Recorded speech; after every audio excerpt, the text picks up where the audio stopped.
Ladies and gentlemen, welcome back to another video. Today I wanted to get a short one, a little rant out to you guys about Carson Wentz and how bad the Vikings quarterback play was yesterday versus the Eagles. Without further ado, let's get right into it. Carson Wentz, I believe, was the sole reason the Vikings didn't win that game, 22-28.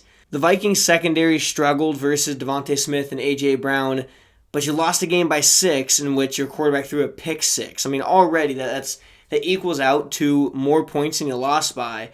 But then you really start to take in the shit he did. There was a wide open C.J. Ham touchdown on play action that Carson Wentz just ignored. He ignored it. That play then turned into intentional grounding, and it could have been a walk-in touchdown. Speaking of walk-in touchdowns, there was a Jordan Addison walk-in touchdown, 2 of them to be exact, that Carson Wentz just missed because he couldn't throw accurately.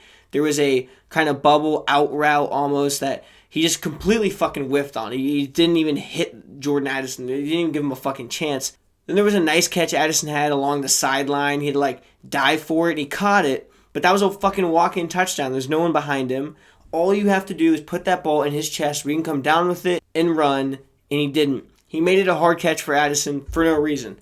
Wentz also missed Jefferson 3 times on deep shots. When you have the best receiver in the league, you gotta give him a chance. You have to. You can't hang passes out there gonna end up nowhere near him. You gotta give him a chance, and he never had that. We can't do this with Carson Wentz anymore. It's not going to work. There's gotta be a solution, and it's probably not playing him anymore. Carson Wentz was the reason the Vikings lost that game. It's as simple as that. The secondary could have played better. I'm not going to try to ignore that. But if Carson Wentz or any fucking quarterback under center did not have their head inside of their ass yesterday, the Vikings would have won that game. So what do they do going forward? It's a short week. We play the Chargers this Thursday in LA. It'll probably be Carson Wentz, unfortunately. Reports from Adam Schefter this morning are that Wentz is expected to make the start. Me personally, I'm not going with him again. If McCarthy was healthy enough to warm him up to be quarterback 3, we have to play J.J. McCarthy. As soon as he's healthy, he has to play. You see young quarterbacks from his draft class, the guys from this one like Jackson Dart, even Spencer Rattler is also putting up good numbers. They're playing. They've gotten the chance to do that because they're playing. McCarthy, it's not his fault that he hasn't played, but he hasn't. He's played 2 games, looked good in the fourth quarter of 1, and looked bad for 7 other quarters. They let the bad taste in people's mouth, but you got to realize he's played 8 quarters of football. We need to put McCarthy out there and let him play. Now, I've seen a lot of Max Brosmer talk. People want to see Max Brosmer start. I don't think we should. I think Carson Wentz would be better. However, after sleeping on it and really putting some thought into it, I'm not 100% off the idea that we could give Max Brosmer a chance come Thursday if Carson Wentz is not healthy, which he's not. He's been dealing with a shoulder injury since the Cleveland game, and he seemed to have either re-aggravated the ribs or that shoulder.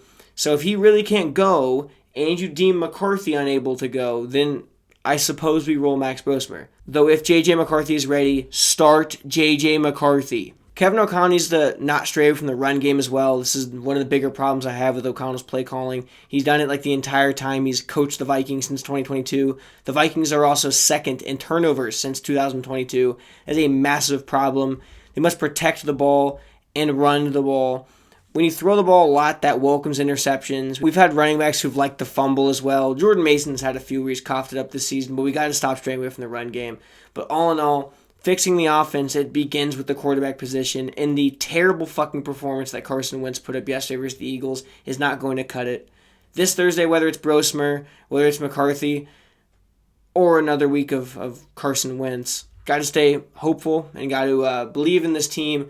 We have one of the better rosters in the league, and 3-3 is not too bad. We're not the 0-7 Jets, but we got to get it going. It starts now, and it starts with a win on Thursday, and you got to do it. I know this was a short one today, but if you enjoyed this and want to see more content like it, make sure to drop a like and most importantly, subscribe to the channel. And as always, have a wonderful day.